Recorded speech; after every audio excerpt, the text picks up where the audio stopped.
জনতার গণ অভ্যুত্থানের মাস জুলাই আগস্ট বৈষম্যহীন নতুন বাংলাদেশ গড়ার প্রত্যয় নিয়ে ২০২৪ সালের জুলাই মাসে সংগঠিত হয় এই জুলাই গণ অভ্যুত্থান।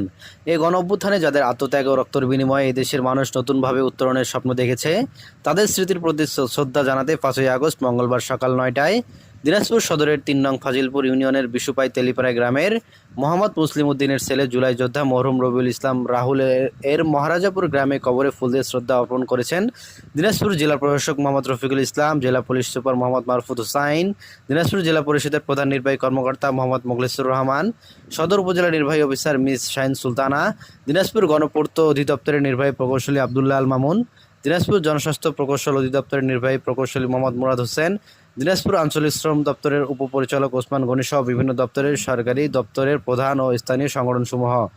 এ সময় মরহুম জুলাই যোদ্ধা রবিউল ইসলাম রাহুলের পিতা মোহাম্মদ মুসলিম উদ্দিন উপস্থিত ছিলেন। শ্রদ্ধাঞ্জলি শেষে মরহুমের আত্মার মাগফিরাত কামনা করে দোয়া করা হয়। আমিনুল ইসলাম, আমন্ত্রণ।